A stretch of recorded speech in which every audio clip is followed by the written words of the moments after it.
സുഗമോദേവി സീരിയലിൻ്റെ പുതിയൊരു എപ്പിസോഡിൻ്റെ promo review വിശേഷങ്ങളിലേക്ക് എല്ലാവർക്കും സ്വാഗതം. അങ്ങനെ നമ്മളുടെ ദേവികയുടെ ഫുൾ പവറും എടുത്ത് നന്ദനെ അകത്താക്കാനുള്ള പ്ലാനുകൾ അറേഞ്ച് ചെയ്യുന്ന ഒരു എപ്പിസോഡാണ് ഇന്ന് വരാൻ പോകുന്നത്. എന്തായാലും ഇസബല്ലയുടെ പ്ലാൻ അനുസരിച്ച് ഹോട്ടലിൽ റൂം എടുക്കുന്നുണ്ടെങ്കിലും നമ്മളുടെ നന്ദൻ്റെ എതിർപ്പ് കൊണ്ട് നന്ദനും ഇസബല്ലയും 2 റൂമിലായിട്ട് കിടക്കാൻ പോകുന്നുണ്ടെങ്കിലും രാത്രിയിൽ എപ്പോഴോ ഇസബല്ല നന്ദൻ്റെ റൂമിലേക്ക് തന്നെ വരുന്നുണ്ട്. ഇതാണെങ്കിൽ നന്ദനെ അറിയണമില്ല. നന്ദൻ്റെ ഒപ്പം തന്നെ ഇസബല്ല കിടന്നുറങ്ങിയിട്ട് നന്ദനെ ഉറക്കം തെളിഞ്ഞ് നോക്കുമ്പം ഇസബല്ല കൂടെ കിടക്കണെയാണ് കാണുന്നത്. അന്നേരം നന്ദനെ എഴുന്നേറ്റിട്ട് നീ എങ്ങനെയാണ് എൻ്റെ അടുത്ത് വന്നേ, എന്താ സംഭവിച്ചതെന്നൊക്കെ ചോദിക്കുമ്പം ഇസബല്ലയ്ക്ക് എന്ത് പറയണമെന്ന് അറിയില്ല കേട്ടോ. പിന്നീട് ഇസബല്ല തന്ത്രപരമായി തന്നെ കാര്യങ്ങൾ കൈകാര്യം ചെയ്യുന്നുണ്ട്. എൻ്റെ റൂമിലെ AC കംപ്ലൈൻ്റായി, അപ്പോൾ അവർ പറഞ്ഞു നാളെ റെഡിയാക്കാൻ പറ്റുള്ളൂ എന്ന്. അതുകൊണ്ടാണ് ഞാനിവിടെ വന്ന് നന്ദൻ്റെ കൂടെ കിടന്നേന്ന്. പിന്നീട് നന്ദനക്ക് ഒരു വല്ലായ്മയൊക്കെ തോന്നുമ്പം ഇസബല്ല ചോദിക്കുന്നുണ്ട്, എന്താ നന്ദ എന്ത് പറ്റി, ഞാനിവിടെ വന്ന് കിടന്നപ്പം എന്നോട് എന്തെങ്കിലും ഒരു ഇഷ്ടം തോന്നുന്നുണ്ടോ എന്ന് ചോദിക്കുമ്പം അതല്ല എന്ന് പറയുമ്പോൾ അതെന്താ പിന്നെ ദേഷ്യമാണോ തോന്നണേന്ന് ചോദിക്കുമ്പോൾ അതൊന്നുമല്ല, എനിക്കെന്തോ മനസ്സിനൊരു വല്ലായ്മ പോലെ, എന്തായാലും നമുക്ക് തിരികെ പോകാമെന്നൊക്കെ ഉള്ള രീതിയിൽ നന്ദൻ സംസാരിക്കുമ്പം ഈ നന്ദനെ എങ്ങനെയെങ്കിലും ഇവിടെ പിടിച്ച് നിർത്താൻ വേണ്ടിയിട്ട് ഇസബല്ല പറയുന്നുണ്ട്, അതൊന്നും വേണ്ട, 2 ദിവസം കഴിഞ്ഞിട്ട് നമുക്ക് ഇവിടുന്ന് തിരികെ പോയാൽ മതി, അതും പാപ്പനോട് ചോദിച്ച് കേസിൻ്റെ കാര്യങ്ങളൊക്കെ മനസ്സിലാക്കിയതിന് ശേഷം, അല്ലാതെ പോയാൽ പ്രശ്നമാവും എന്ന് പറയുന്നുണ്ട്. പിന്നീടാണെങ്കിൽ നമുക്ക് കോഫി കുടിക്കാമെന്നൊക്കെ പറഞ്ഞ് ഇസബല്ല നന്ദന നയത്തിൽ അവിടെ തന്നെ നിർത്തുന്നുണ്ട്. ഇതേ സമയം നമ്മളുടെ ഗിരീഷിനെ കാണാനായിട്ട് ശാരിക വരുന്നുണ്ട്. ശാരിക വന്നിട്ട് ഗിരീഷിനോട് ചോദിക്കുന്നുണ്ട്, നന്ദേട്ടൻ എവിടെയാണെന്ന് ഗിരീഷേട്ടനെ അറിയുമെന്ന് ചോദിക്കുമ്പം ഇല്ല ശാരിക, ഞാൻ നന്ദനെ വിളിച്ചിരുന്നു, ഫോൺ സ്വിച്ച് ഓഫാണ്, ആർക്കും അറിയില്ല, ദേവികയ്ക്കും അറിയില്ല, സിദ്ധാർത്ഥൻ സാറിനും മേഡത്തിനും ഒന്നും അറിയില്ല നന്ദന എവിടെ പോയിന്ന്. ഇനി നന്ദനെ എങ്ങനെ കണ്ടുപിടിക്കുമെന്ന് എനിക്കറിയില്ല എന്ന് പറയുമ്പം ശാരിക പറയുന്നുണ്ട്, നന്ദേട്ടൻ എവിടെയുണ്ടെന്ന് എനിക്കറിയാമെന്ന്. എവിടെയാണ് ശാരിക, എന്നിട്ടാണോ ശാരിക അത് പറയാതിരുന്നതെന്ന് ചോദിക്കുമ്പം ഞാൻ ചേച്ചിയോട് പറഞ്ഞിരുന്നു, അപ്പോൾ എവിടെയാണ് നന്ദന എവിടെയാണെങ്കിലും നമുക്ക് എത്രയും പെട്ടെന്ന് നന്ദനെ ഇവിടെ വിളിച്ചു വരുത്തണം എന്ന് പറയുമ്പം ശാരിക പറയുന്നുണ്ട്, അങ്ങനെ പെട്ടെന്നൊന്നും നന്ദേട്ടനെ വിളിച്ചാൽ വരുന്ന സ്ഥലത്തല്ല നന്ദേട്ടൻ ഇപ്പം ആ ഇസബല്ലയുടെ പിടിയിലാന്ന്. അത് കേട്ടതും ഗിരീഷൻ ചോദിക്കുന്നുണ്ട്, ഇസബല്ലയോ നന്ദൻ്റെ ഫ്രണ്ടല്ലേ അതെന്തിനാ നന്ദനെ പിടിച്ചു വെച്ചേക്കണേന്ന് ചോദിക്കുമ്പോൾ അതൊക്കെയുണ്ട് ഗിരീഷേട്ടാ, അവർ തമ്മിലുള്ള ബന്ധം അത്ര നല്ലതായിട്ടൊന്നും എനിക്ക് തോന്നണില്ല.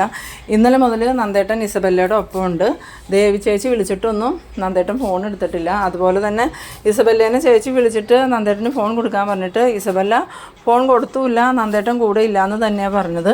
എത്രയും പെട്ടെന്ന് ഇസബല്ല എവിടെയാണെന്നുള്ളത് കണ്ടുപിടിക്കണം, അങ്ങനെയാണെങ്കിൽ നമുക്ക് നന്ദേട്ടനെയും കിട്ടും, ഇല്ലെങ്കിൽ നന്ദേട്ടൻ കൈ വിട്ടു പോകട്ടോ ഗിരീഷേട്ടാന്ന്. അത് കേട്ടതും ഗിരിക്കാണെങ്കിൽ ആകെ എന്തോ പോലെ ആവുന്നുണ്ട്. പിന്നീട് കാണിക്കുന്നത് നമ്മളുടെ നന്ദനും ഇസബല്ലയും കൂടി ആ ഹോട്ടലിൽ റൂം എടുക്കാൻ ചെന്നപ്പം അവിടെ ഇരുന്ന ഒരാൾ നന്ദനെ തിരിച്ചറിയുന്നുണ്ടല്ലോ, സിദ്ധാർത്ഥൻ്റെ മകനാലോ എന്നും പറഞ്ഞ് അയാൾ റൂമിലോട്ട് വരാണ് നന്ദൻ്റെയും ഇസബല്ലയുടെയും വീഡിയോ പിടിക്കാൻ വേണ്ടിയിട്ട്. എന്തായാലും ഇയാൾക്ക് ചന്ദ്രോത്തുകാരോട് കുറച്ച് ശത്രുതയൊക്കെ ഉണ്ട്, അതിങ്ങനെ തീർക്കാൻ വേണ്ടിയിട്ടാണ് അയാൾ ഈ ഇസബല്ലയുടെയും നന്ദൻ്റെയും വീഡിയോ പിടിക്കാൻ കണക്കാക്കി ഫോണുമായിട്ട് വരുന്നുണ്ട്.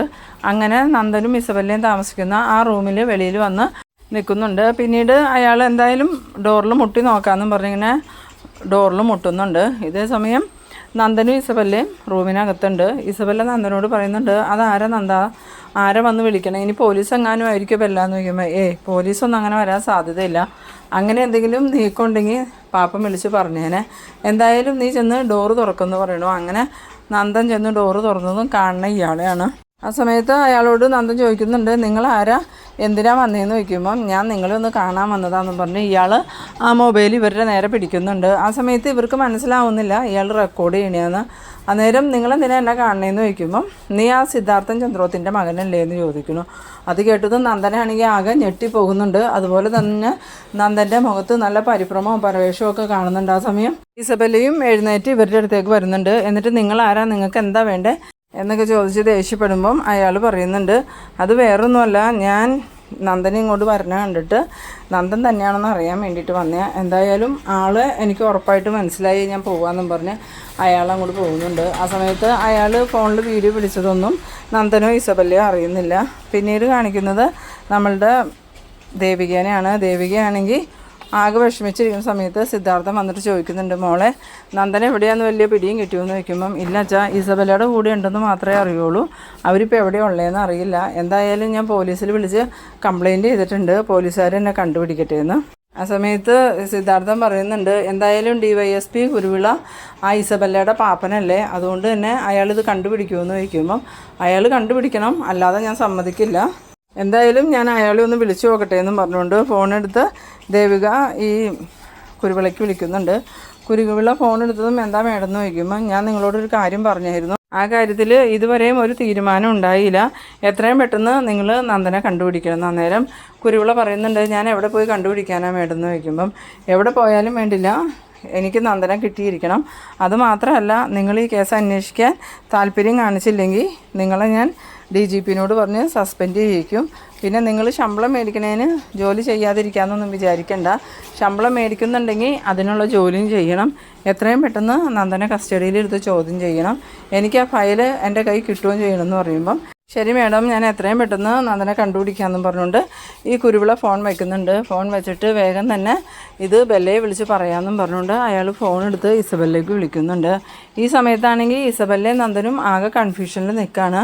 അയാൾ ആരായിരിക്കുമോ, അയാൾ എന്തിനാ നമ്മളെ അന്വേഷിച്ച് വന്നതെന്നൊക്കെ ഇങ്ങനെ ഇസബല്ല ചോദിക്കുമ്പം എനിക്കറിയില്ല ബെല്ല, ഞാൻ ഇതിനു മുമ്പ് അയാൾ ഒരിടത്തും കണ്ടിട്ടില്ല. അയാൾ പിന്നെ എന്നെ തേടി വന്നേ എന്തിനാണെന്നും അറിയില്ല. ഇനിയിപ്പോൾ ദേവിക MLA ആയതുകൊണ്ട് നന്ദനെ അയാൾക്ക് അറിയുമായിരിക്കും എന്ന് പറയുമ്പം ചിലപ്പോൾ അങ്ങനെയായിരിക്കും, അതൊന്നും കുഴപ്പമില്ല, അയാൾ പോയില്ലേ.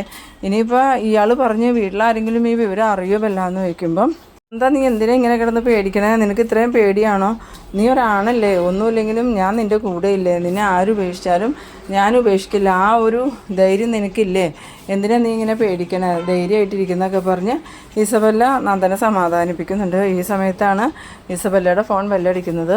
ഫോൺ ബെല്ലടിക്കണ കേട്ടതും നന്ദനാണെങ്കിൽ ആകെ പേടിക്കുന്നുണ്ട്. എന്നിട്ട് ആരാ ബെല്ലാന്ന് വയ്ക്കുമ്പോൾ നീ ഒന്ന് പേടിക്കാതിരി നന്ദ, ഇത് വേറെ ആരുമല്ല, പാപ്പനെ വിളിക്കണേ. ഇസബല്ല ഫോൺ എടുത്തതും എന്താ പാപ്പ, എന്താ വിളിച്ചതെന്ന് ചോദിക്കുമ്പം അതേ മോളെ, ഒരു പ്രശ്നമുണ്ട്, നന്ദനെ എത്രയും പെട്ടെന്ന് കസ്റ്റഡിയിലെടുത്ത് ചോദ്യം ചെയ്യണമെന്നും പറഞ്ഞ് MLA ദേവിക എന്നെ വിളിച്ച് പേടിപ്പിക്കുന്നുണ്ട്. ഇനിയും ഞാൻ ആ കേസിൽ ഇടപെട്ടില്ലെങ്കിൽ അവരുറപ്പായിട്ടും DGPയോട് പറഞ്ഞു കൊടുത്ത് എന്നെ സസ്പെൻഡ് ചെയ്യിക്കുമെന്നാണ് പറഞ്ഞേക്കണേ. എന്തായാലും എനിക്കിനി കൈയും കെട്ടി നോക്കി നിൽക്കാൻ പറ്റില്ല. മോളും നന്ദനും ഇപ്പോൾ എവിടെയാണ് ഉള്ളതെന്ന് വെച്ചാൽ എത്രയും പെട്ടെന്ന് നന്ദനോട് സ്റ്റേഷനിൽ ഹാജരാകാൻ പറയുന്നു. അന്നേരം ഇസബല്ല പറയുന്നുണ്ട്, പാപ്പൻ എന്തൊക്കെയാണ് ഈ പറയണേ, അങ്ങനെ നന്ദനെ സ്റ്റേഷനിൽ ഹാജരാക്കാനൊന്നും പറ്റില്ല. ദേവിക എന്തൊക്കെ പറഞ്ഞാലും പാപ്പന് ഈ കേസുമായിട്ട് മുന്നോട്ട് പോകണ്ട, ദേവികയെ എന്തെങ്കിലും പറഞ്ഞ് ഒതുക്കി നിർത്താൻ. ആ സമയത്ത് കുരുവിള പറയുന്നുണ്ട്, ഇനി ഒന്നും പറഞ്ഞിട്ട് കാര്യമില്ല മോളെ, അല്ലെങ്കിൽ പിന്നെ ഋഷിയെ കൊന്ന കാര്യം പറയണം, അത് പറഞ്ഞാലും പ്രശ്നമാവും. ദേവിക ആ വിവരം അറിഞ്ഞു കഴിഞ്ഞാൽ പിന്നെ ദേവിക അതിൻ്റെ പിന്നാലെ പോയി ഋഷി ജീവിച്ചിരിക്കുന്നുണ്ടെന്നുള്ള സത്യവും മനസ്സിലാക്കും. പിന്നെ നമ്മളുടെ എല്ലാ പ്ലാനും പൊളിയും. ഇപ്പോൾ നീ പറയണതനുസരിച്ച് നിൽക്കുന്ന നന്ദൻ തന്നെ നിനക്കെതിരാകുന്നു. അത് കേട്ടതും ഇസബല്ല, ഇനി നമ്മൾ എന്ത് ചെയ്യും പാപ്പ, എന്തായാലും നോക്കട്ടെ, ഞങ്ങൾ ഇന്ന് തന്നെ തിരിച്ചു വരാമെന്നും പറഞ്ഞുകൊണ്ട് ഫോൺ കട്ട് ചെയ്യുന്നുണ്ട്.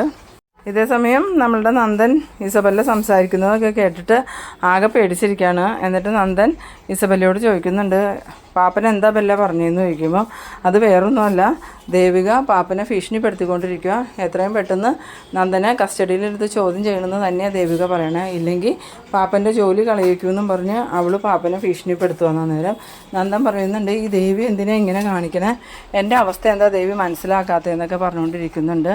പിന്നീട് കാണിക്കുന്നത് നമ്മളുടെ ചന്ദ്രമതിനെയാണ്. ചന്ദ്രമതി ആണെങ്കിൽ ഇങ്ങനെ ഓരോന്നൊക്കെ ആലോചിച്ചുകൊണ്ടിരിക്കുകയാണ്. ഈ നന്ദനും ഇസബല്ലയും ഇതവിടെ പോയതായിരിക്കുമോ, എന്തിനായിരിക്കുമോ നന്ദൻ ഇങ്ങനെ ഇസബല്ലേനെ പേടിച്ച് നടക്കണേ, ദേവികയാണെങ്കിൽ വിഷമിച്ചിരിക്കണത് അവൻ അറിയണില്ലേ, ഇനി ആ ഫയൽ നന്ദൻ തന്നെയായിരിക്കും എടുത്തേക്കണേന്നൊക്കെ ഇങ്ങനെ ആലോചിച്ചിരിക്കുന്ന സമയത്ത് ഈ ചന്ദ്രമതിയുടെ ഫോണിലോട്ടൊരു കോള് വരുന്നുണ്ട്.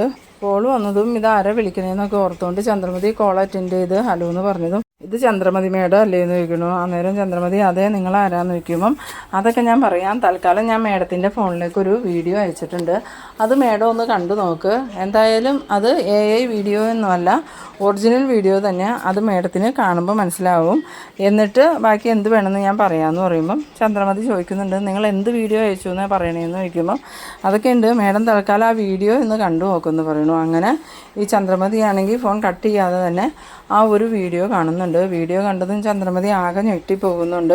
അത് വേറെ ഒന്നുമല്ല, നന്ദനും ഇസബല്ലയും റൂമിലുള്ള ആ ഒരു വീഡിയോ തന്നെയാണ് ഇയാൾ അയച്ചു കൊടുത്തിരിക്കുന്നത്. അത് കണ്ടു കഴിഞ്ഞിട്ട് ഇയാളോട് ചന്ദ്രമതി ചോദിക്കുന്നുണ്ട്, ഇത് നന്ദനും ഇസബല്ലയാണല്ലോ, നിങ്ങളെന്തിനാ ഇവരുടെ വീഡിയോ പിടിച്ചതെന്ന് ചോദിക്കുമ്പം അവരിന്നലെ ഹോട്ടലിൽ വന്ന് റൂം എടുത്തതാണ്. അത് കണ്ടപ്പോൾ തൊട്ട് ഞാൻ അവരുടെ പിന്നാലെ ഉണ്ടായിരുന്നു.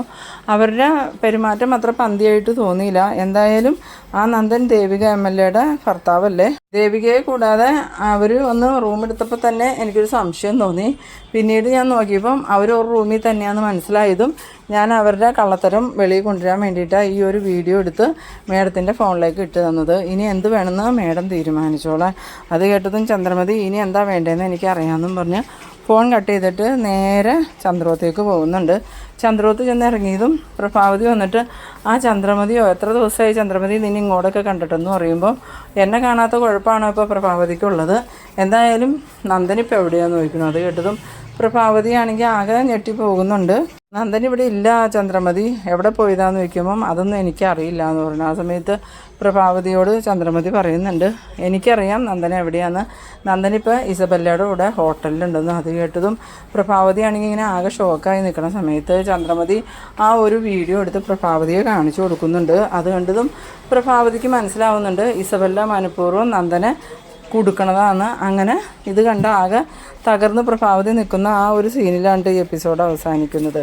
അപ്പോൾ നിങ്ങളെൻ്റെ വീഡിയോ ആദ്യമായി കാണുന്നവരാണെങ്കിൽ ചാനലൊന്ന് സബ്സ്ക്രൈബ് ചെയ്യാനും ഇഷ്ടമായാൽ ലൈക്ക് ചെയ്യാനും ഷെയർ ചെയ്യാനും മറക്കരുത്. അപ്പോൾ ഇതുപോലെ ഇൻട്രസ്റ്റിംഗ് ആയിട്ടുള്ള അടുത്തൊരു എപ്പിസോഡുമായി വീണ്ടും കാണാം. അതുവരേക്കും ബൈ ബൈ.